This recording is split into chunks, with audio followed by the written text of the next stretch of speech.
السلام علیکم، آپ دیکھ رہے ہیں گونج، اور ہم پہلے بات کر لیتے ہیں کچھ روز قبل خبر کی جو مولانا فضل الرحمان صاحب نے لانگ مارچ یا جو دھرنے کی طرف جانے والی لانگ مارچ ہے اس کی ایک ڈیٹ دے دی ہے، یعنی کہ 4 ماہ بعد، یعنی کہ وہ بنے گی 23 مارچ، جس کے اوپر ظاہر ہے پاکستان تحریک انصاف نے اپنی آبجیکشنز ریز کی ہیں. شاہد رشید صاحب کی آپ نے گفتگو سنی ہوگی.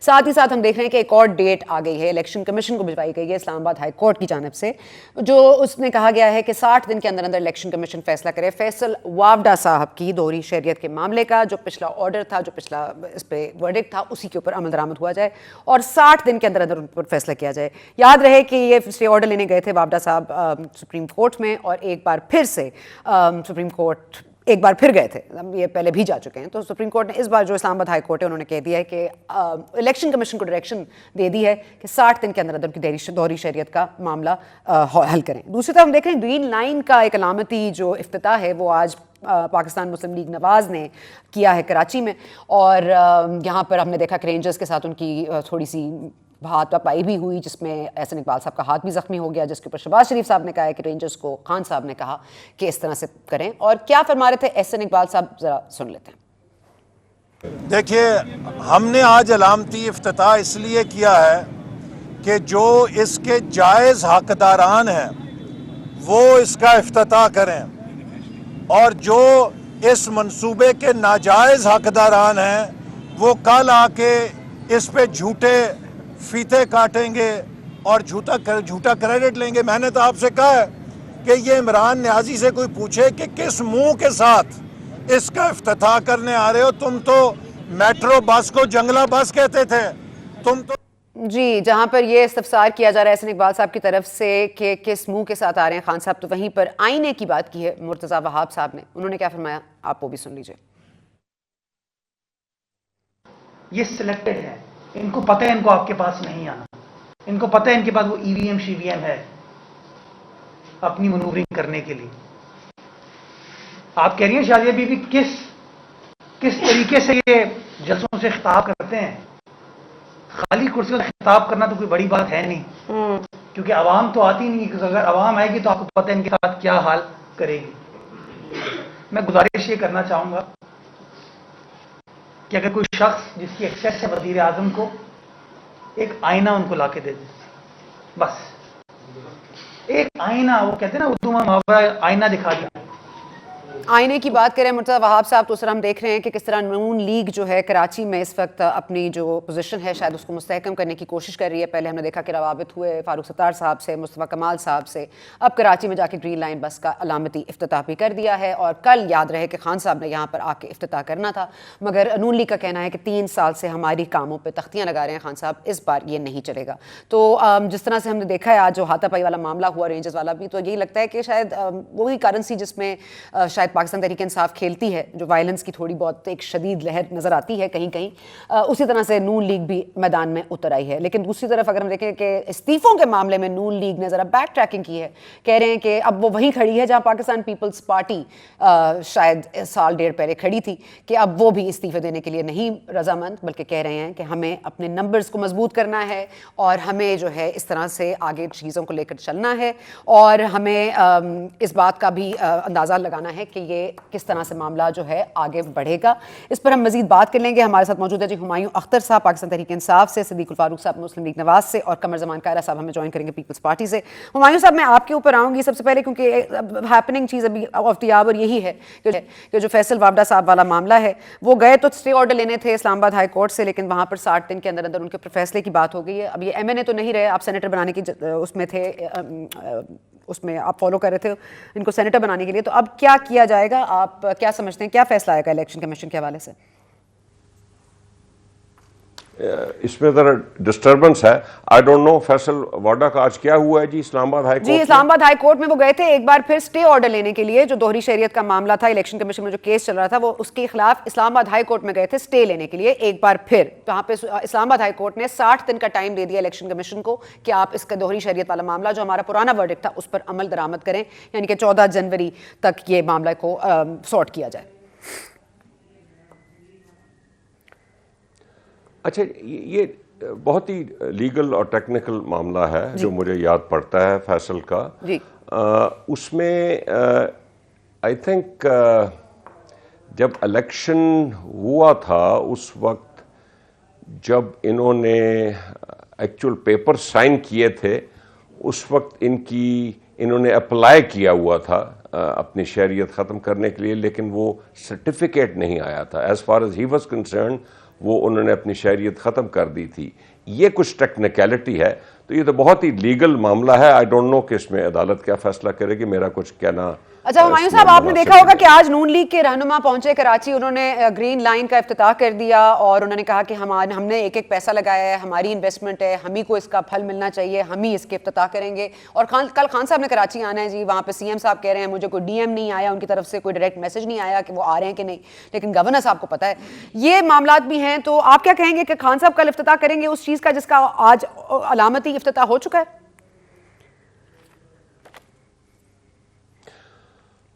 اس طرح تو جی جو کوئی انیشل سی پیک شروع ہوا تھا زرداری صاحب کے زمانے میں، تو اس کے سارے افتتاح پھر ان کو کر دینے چاہیے. This is not an good test. ہمارے ہاں ایک سٹنگ پرائم منسٹر ہوتا ہے، sitting head of the government ہوتا ہے. اگر کسی کے دور میں کوئی منصوبہ شروع بھی ہوا ہو تو ہمارا فیصلہ یہ تھا کہ ہم نے اس منصوبے کو اون کیا اور اس میں سرمایہ دیا اور اس کو امپلیمنٹیشن سٹیج پہ ہم لائے. تو آئی جسٹ تھنک کہ what the PML did today was in bad taste. ٹھیک ہے، جو نون لیگ نے کیا بیڈ ٹیسٹ میں تھا. فاروق صاحب آپ اس کا دفاع کرنا چاہیں گے؟ کیونکہ ٹھیک ہے کہ منصوبہ آپ کے وقت پہ لگا تھا لیکن کمپلیٹ تو ظاہر ہے خان صاحب نے ہی کیا ہے اور اس کو فیصلہ بھی کیا ہے، اس کو افتتاح بھی کرنے آ رہے ہیں. تو اس طرح سے کسی کا کریڈٹ لے لینا، یا چلیں کریڈٹ نہیں کم از کم کسی کی مطلب جو کہتے ہیں اسپاٹ لائٹ چھین لینا، از دیٹ رائٹ؟ بسم اللہ الرحمن الرحیم. بہت شکریہ ثنا. احسن اقبال صاحب نے جس بات کی طرف بالخصوص توجہ دلائی ہے کہ جب آپ ایک چیز کو جنگلا باز اور ٹوتھ اینڈ نیل آپ مخالفت کرتے تھے کہ یہ کیا ہو رہا ہے، یہ پل بنانا، یہ سڑکیں بنانا، اس سے ترقی نہیں ہوتی وغیرہ وغیرہ، تو اب آپ جا کے افتتاح کر رہے ہیں اور ہر اس منصوبے کی جا کے جناب فیتا کاٹ رہے ہیں. جو ہمارا منصوبہ شروع بعض جگہ آپ نے نہیں کیا، وہ منصوبے موٹر ویز مکمل ہوئے پڑے تھے، سکھر اور دوسرے، پھر بڑی مشکل سے آپ نے کہیں افتتاح کیا کہیں نہیں کیا، یہاں آپ پہنچ رہے ہیں. تو پھر آپ اپنی کمٹمنٹ پوری کریں. آپ نے پچھلے 1 سال ہو گیا ہے، آپ نے 1100 ارب روپے کے پیکج کا اعلان کراچی میں بڑے جا کے جناب دلے سے کیا تھا کہ 1100 ارب کا پیکج دے رہا ہوں. پھر بلوچستان گئے، یہ اتنے 100 ارب روپے کا پیکج ہے، فلاں جگہ پیکج. کہیں آپ کی کمٹمنٹ پوری نہیں ہو رہی. اور جو دوسری چلیں اگر آپ نے اس کو اون بھی کیا تو تب بھی ان کو تو بلائیں. آپ کا تو یہ عالم ہے کہ جس شوکت خانم کا افتتاح نواز شریف صاحب نے کیا ان کی نیم پلیٹ ہی اکھاڑ دی. جس اپنی کتاب لکھی تو نواز شریف صاحب نے اپنے دور میں جو زمین دی 50 ایکڑ، نام تک اپنی کتاب میں نہیں لکھا کہ اس نے 50 کروڑ روپے بھی دیے. تقریر اب کلپ وہ موجود ہے. تو اس طرح سے اگر آپ اعلیٰ اخلاقی پوزیشن لیں تو پھر ان ساری چیزوں کو تسلیم کریں نا، کیوں نہیں کرتے؟ تسلیم کریں. ٹھیک ہے، میں قمر زمان قائرہ صاحب کا چاہوں گی. قائرہ صاحب یہ فرما دیجیے گا کہ پاکستان پیپلز پارٹی کی گورنمنٹ تھی لیکن ساری انویسٹمنٹ نون لیگ نے کی، نواز دور میں ہوئی، اور اس کے بعد ظاہر ہے پورا کریڈٹ نون لیگ لے رہی ہے. کیا پیپلز پارٹی کا اس میں کوئی رول نہیں تھا سر؟ کوئی عمل دخل، کوئی انویسٹمنٹ، کوئی ذمہ داری؟ دیکھیے، جہاں تک فیڈرل گورنمنٹ کا پروجیکٹ، کچھ پروجیکٹ پروونشل وہ ہوتے ہیں صوبوں میں جو فیڈرلی فنڈڈ ہوتے ہیں. لیگ کی گورنمنٹ میں یہاں پہ پنجاب کے اندر بہت سارے پروجیکٹ ہوئے جو فیڈرلی فنڈڈ تھے. وہ صوبائی حکومتوں کے انیشیٹو پہ ہوئے لیکن فیڈرلی فنڈڈ تھے. یہ پروجیکٹ بھی پروونشل گورنمنٹ کا انیشیٹو تھا، فیڈرلی فنڈڈ. اس میں پارشلی پیمنٹ فیڈرل گورنمنٹ نے دی ہے، پارشل صوبے نے دی ہے. ساری پیمنٹ یہ فیڈرل گورنمنٹ کی نہیں ہے. اور وہاں پہ سرکولر بس سروس کا بھی، جو گرین بس سروس کا جو سسٹم ہے، اس میں صوبائی حکومت بھی ساتھ اس میں شیئر ہولڈر اور اسٹیک ہولڈر ہے. یہ دوسروں کے شیئر تسلیم نہ کرنا کوئی اتنا بڑا فرق نہیں پڑتا اس سے. یہ بات تو پہلے طے شدہ ہے نا کہ گورنمنٹ کا پیسہ سارا عوام کا ہے، کسی جماعت کی یا کسی لیڈر کی اپنی جیب سے نہیں ہے. ہاں، اگر کسی نے کوئی بڑا پروجیکٹ شروع کیا جو عوامی فلاح کا تھا تو یقیناً وہ عوامی فلاح کے حوالے سے اس کا کریڈٹ ضرور ہے. لیکن یہ کہنا کہ یہ میں نے دیا، میں نے اس لیے دیا کہ میں گورنمنٹ میں تھا اور میرے پاس سرکار کا پیسہ تھا. دوسرا، وزیر اعظم صاحب نے کراچی کے لیے بہت سارے 2-3 پیکیجز کا اعلان کیا تھا. ایک کو 1100 کچھ ارب کا تھا، ایک 600-700 ارب کا تھا. لیکن حیرانگی اس بات کی ہے کہ اس گورنمنٹ کے پاس جو ٹوٹل ڈیولپمنٹ ایکسپینڈیچر ہے وہ پیسہ جہاں سے آپ پیسہ نکال کے آپ کسی صوبے میں کسی پروجیکٹ کو دے سکتے ہیں جو وزیر اعظم کی اپنی ڈسپوزل پہ ہو سکتا ہے، وہ شاید 100 150 200 ارب روپیہ ہو، اس سے زیادہ نہیں ہو سکتا، کوشچن نہیں ہے، کیونکہ آپ کا جو اینول ڈیولپمنٹ پلان ہے آپ اسی کو کرٹیل کر کے پیسے نکالیں گے نا، یا فردر قرض لے کے نکالیں گے، دونوں صورتوں میں وہ نیگیٹو انویسٹمنٹ ہوگی. تو یہ جو 1100 ارب روپے کے پروجیکٹ آپ نے اناؤنس کیے، اس میں پروونشل جو ڈیولپمنٹ پلان تھا وہ بھی شامل کر دیا، فیڈرل گورنمنٹ کے آلریڈی فنڈڈ پروجیکٹ بھی شامل کر دیے. وہ جو آپ کہہ رہے تھے کہ جی میں اتنے 100 ارب روپیہ دوں گا کراچی پیکج کے نام پہ، صرف کراچی، وہ کدھر ہے؟ چلیں وہ پوچھ لیتے ہیں، ہمایوں صاحب سے پوچھ لیتے ہیں. ذرا یہ بتائیے گا این اے 133 کی جیت کے بعد ہم دیکھ رہے ہیں بلاول بھٹو صاحب نے تو ڈیرے ڈال لی ہیں پنجاب میں، لیکن پھر نون لیگ بھی پیچھے نہیں ہے، سندھ میں آ رہی ہے. سر یہ محرومیوں کے شہر کو سے اپنی محرومیاں تو نہیں واپس لینے کی کوئی پلاننگ ہو رہی؟ قاہرہ صاحب دیکھیے ہر ایک کا حق ہے، تو ہم ساری وفاقی جماعتیں ہیں، اور جب جماعتوں کو ریجنلائز کر دیا تو اس سے ملک کے اندر سیاسی عمل کمزور ہوا ہے، نقصان ہوا ہے.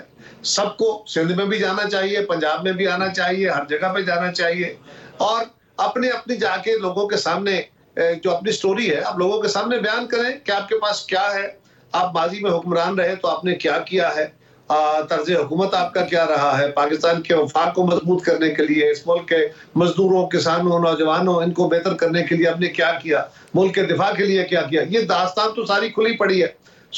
لیکن ساری جماعتوں کو جانا چاہیے، موجودہ حکومت کو بھی جانا چاہیے، سب کا حق ہے. چلے موجودہ حکومت تو کل پہنچ رہی ہے سر، لیکن آپ نے ان کی سپاٹ لائٹ جو ہے نون لیگ نے چھین لی ہے. لیکن یہاں پہ ہم لیں گے ایک وقفہ، لیکن وقفے کے بعد واپس آئیں گے، دیکھیں گے ڈالر 180 روپے ہے. صاحب کہہ رہے ہیں کہ سب سے سستا ملک ہے پاکستان. کیا ہم کسی اور پاکستان میں رہ رہے ہیں یا وہ؟ بات کرتے ہیں بریک کے بعد. ویلکم بیک ٹو گونج. ہمارے ساتھ موجود ہیں جی بہت ہی ڈسٹنگوش پینل ہے. قمر زمان قاہرہ صاحب ہیں، ہمایوں اختر صاحب ہیں، اور صدیق الفاروق صاحب ہیں. میں ہمایوں صاحب آپ کے پاس آؤں گی کیونکہ دیکھیے 180 کا ڈالر ہے، پرائسز بدستور اوپر ہیں، پھر بھی ہمیں کہا جاتا ہے کہ پاکستان سب سے زیادہ سستا ملک ہے. چلیں بنگلہ دیش سے کم قیمتیں ہوں گی یا ان کو پر کیپٹا انکم ہم چھوڑ دیں، ہم باقی اور چیزیں دیکھ لیں. لیکن آج جو ہم معاہدے کریں گے، جو ٹریڈ آف کریں گے، جو بھی ہم آج فیصلہ کریں گے، وہ آج کے ڈالر کے ریٹ کے برابر ہوگا. تو آنے والے وقت میں اگر ہمارا بوجھ کم بھی ہو جاتا ہے تو ہم جو آج جو اگریمنٹ کریں گے وہ تو 180 روپے پہ کریں گے نا سر. تو یہ ٹیکنیکل ٹرمز میں ملک کو فائدہ تو نہیں ہوگا؟ دیکھیے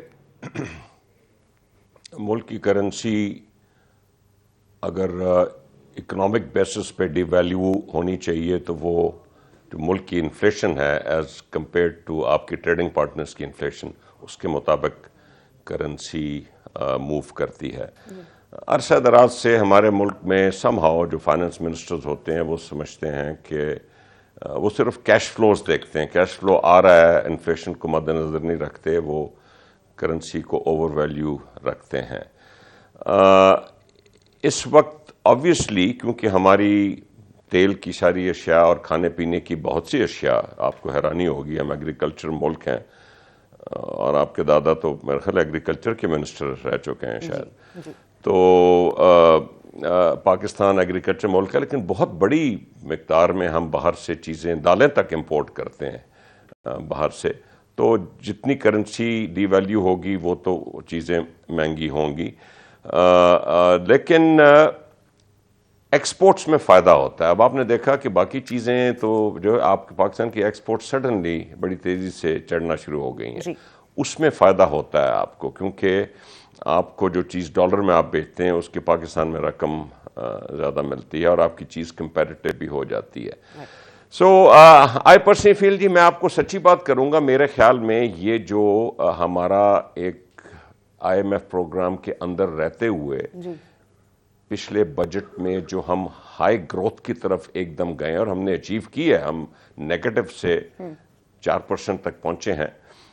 ہماری جو اکنامک سٹرکچر ہے وہ اس میں یہ سٹرکچرل فلا ہے کہ ہائی گروتھ کے ساتھ وہ ڈالر کی کمی پیدا ہو جاتی ہے.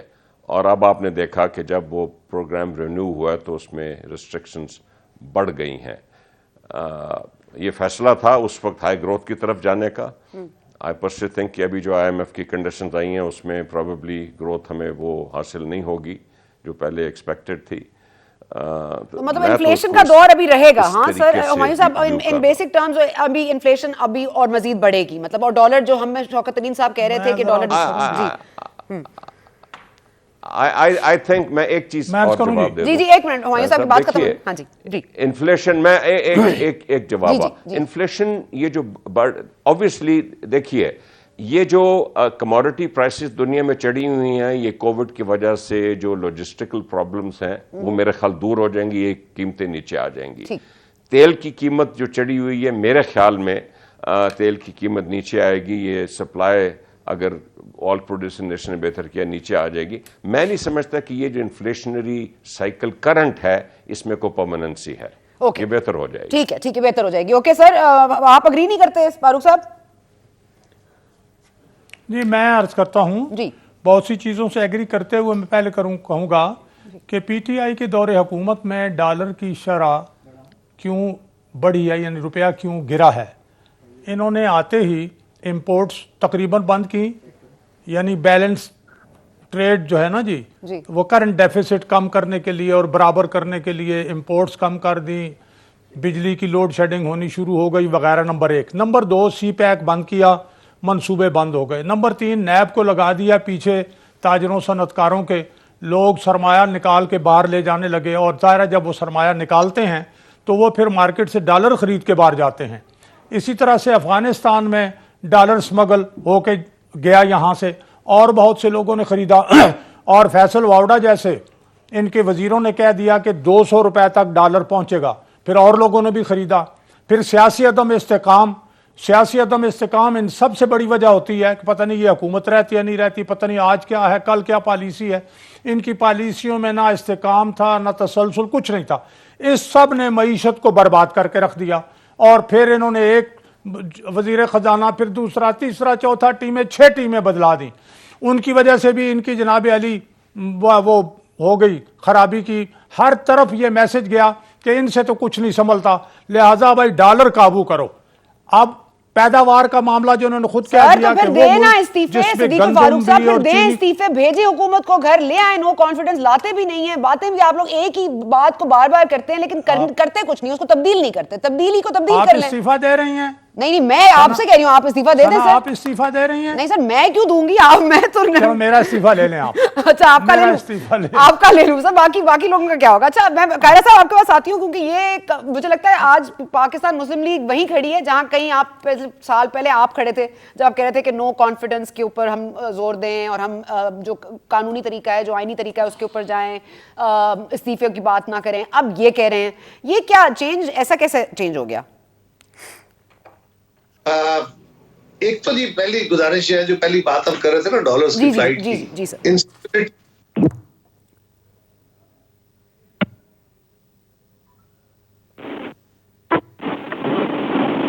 قاہرہ صاحب آپ کی آڈیو کا کچھ ایشو ہو رہا ہے, دوبارہ اگر آپ پلیز فرما دیجیے. جی اچھا, آئی تھنک قاہرہ صاحب کے ہم لائن ریکنیکٹ کرتے ہیں. جی ہمایوں صاحب میں آپ کے پاس آؤں گی. آپ لوگوں کو ڈر ہے یہ 4 ماہ بعد جو یہ لانگ مارچ لانے کا انڈیا دے دیا ہے مولانا صاحب نے؟ ہمیں اس وقت زیادہ توجہ ہماری ہے اکانومی کو بہتر کرنے کی اور قیمتوں میں کچھ کمی پیدا کی جائے. یہ جو پی ٹی ایم ہے, میں معذرت کے ساتھ کہوں گا کہ جب یہ اپنے پیک میں تھے اور یہ پچھلے سال جب اچھا پیک تھی ان کی کبھی, اوکے, تب بھی ہمیں کچھ بنیادی پچھلے سال جب شروع ہوئے تو بہت شور تھا, لیکن اس میں بنیادی کچھ مسئلے ہیں کیونکہ جو پیپل پارٹی کے آبجیکٹیوز ہیں وہ اور ہیں. ان کے پاس سندھ کی حکومت ہے. The most unpredictable thing in the world is the outcome of an election. Nobody can predict that. کیا حالات ہوں گے کیا نہیں ہوں گے کچھ پتہ نہیں ہوتا الیکشنز کا. سو پیپل پارٹی تو کبھی بھی تیار نہیں تھی. اس کے بعد جو نیریٹو تھا پی ڈی ایم کا وہ کچھ انتہائی اینٹی اسٹیبلشمنٹ تھا, اور باقی پارٹیاں اس لیول تک, بالخصوص پیپل پارٹی اس لیول تک اینٹی اسٹیبلشمنٹ نہیں جانا چاہتی تھی. مین چیز یہ ہے کہ پی ایم ایل این کے اندر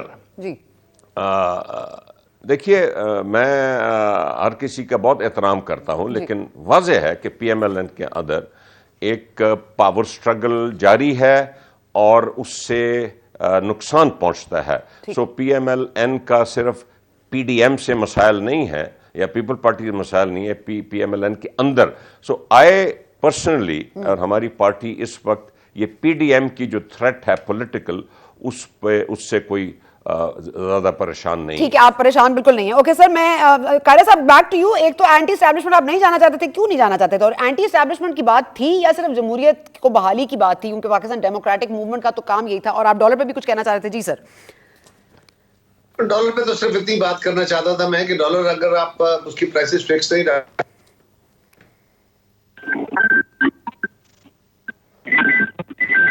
انفارچونیٹ.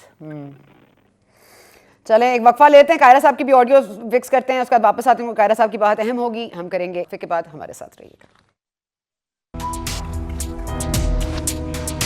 ہمارے ساتھ موجود ہیں صدیق الفاروق صاحب, قمر زمان قاہرہ صاحب, ہمایوں اختر صاحب اور قمر زمان قاہرہ صاحب بریک میں تو ہمارے ساتھ تھے. آئی ہوپ قاہرہ صاحب آپ ابھی بھی ہمیں سن پا رہے ہیں. میں چاہوں گی آپ سیدھی آ جائیں ڈالر پہ اور پی ڈی ایم پر اور پیپلز پارٹی پر بات آپ کرنی ہے. سوال آپ کا ہے سر.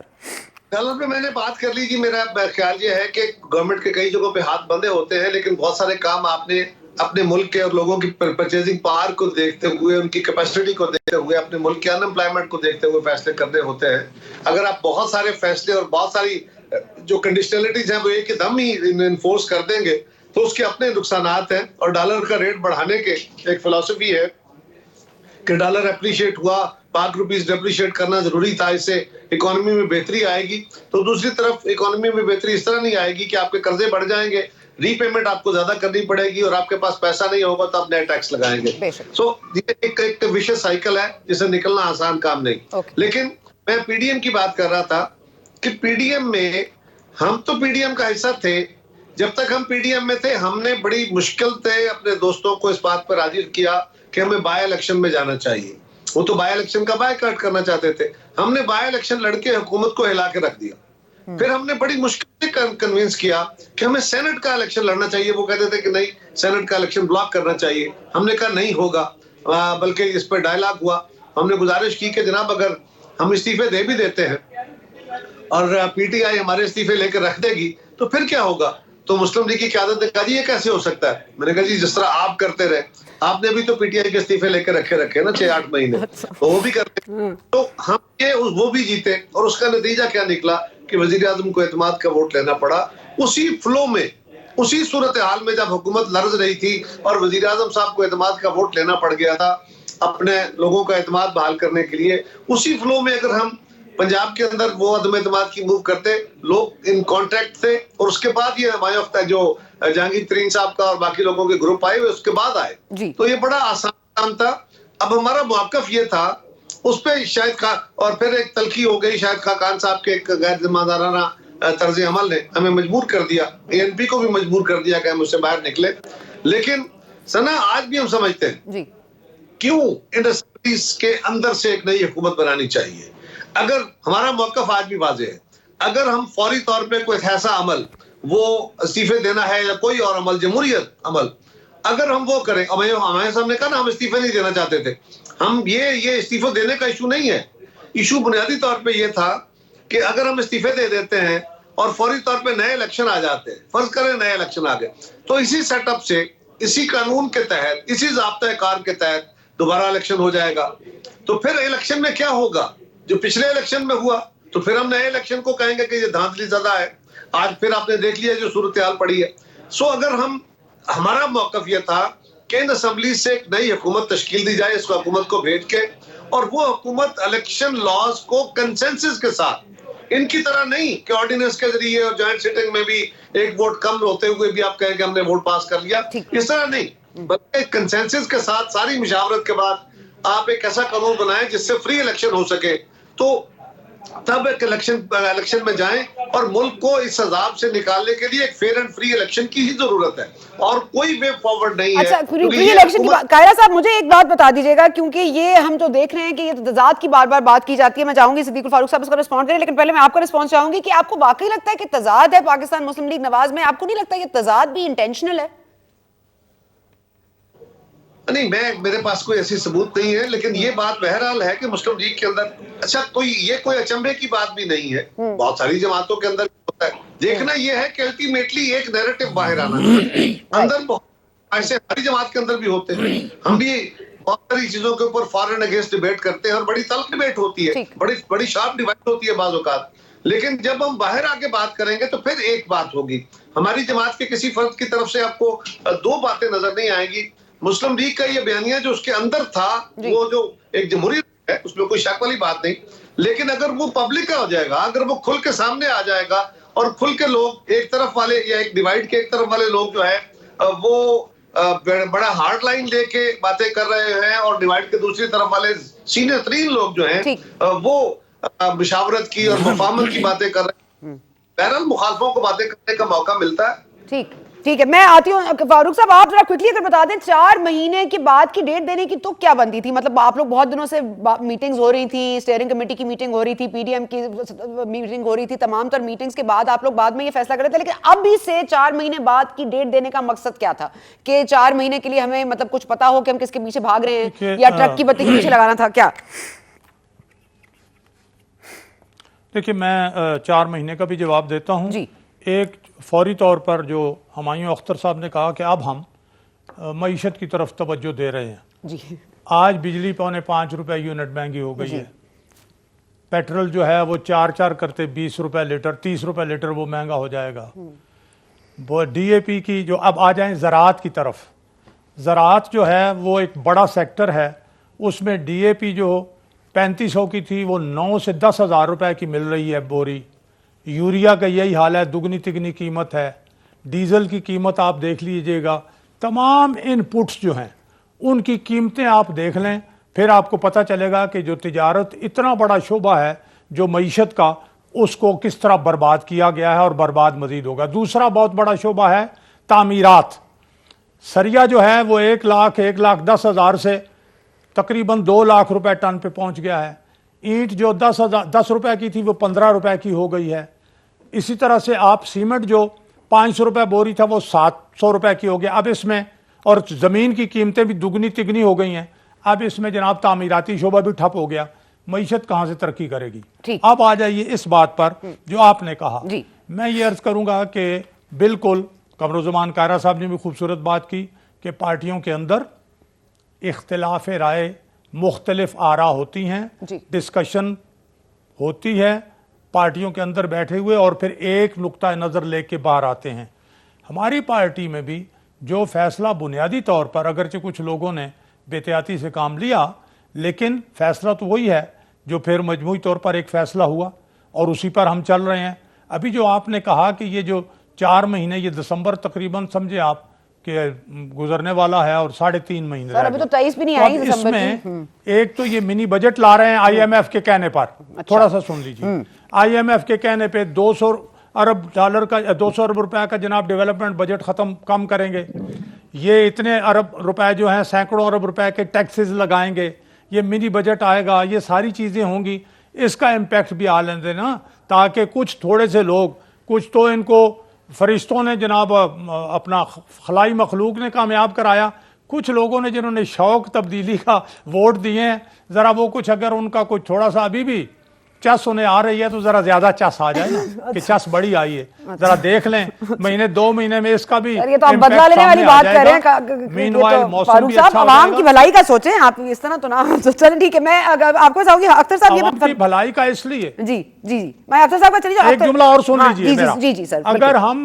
اگر ہم اس وقت استعفے دیتے جس طرح کے مولانا فضل الرحمان سے روز اول کو کہا تھا کہ نہ لیں، اپنا حلف نہ لیں، تو یہ کہتے جناب دیکھیں حلف نہیں لیا اور ہمیں موقع نہیں دیا. 1.5 سال پہلے بھی اگر ہم کرتے تو کہتے جی مجھے کام نہیں کرنے دیا. اب یہ کوئی بہانہ نہیں چلے گا. اور یہ منی بجٹ جب آئے گا تو پھر تو بہانہ بالکل ان کا یہ فلیٹ ہو جائیں گے سیاسی میدان میں انشاءاللہ. سر یہ فلیٹ ہو جائیں گے، خود استعفیٰ دے کے گھر چلے جائیں گے، وہ تو اب تک ہوا نہیں ہے، لیکن چلیں تاریخ پہ تاریخ آ رہی ہے. اختر صاحب یہ فرما دیے گا تاریخ کیوں استعفیٰ تو نہیں دیں گے. اچھا تاریخ کی بات ہو رہی ہے، یہ بتا دیے گا 23 مارچ کے اوپر بڑا اعتراض ہے شیخ رشید صاحب کو. اختر صاحب یہ فرمائیے گا کہ جو آپ لوگ 14 اگست کو نکلے تھے اس کے بارے میں کیا سوچ ہے آپ لوگوں کی؟ سر 2013 میں I don't think کہ وہ میں نے شیخ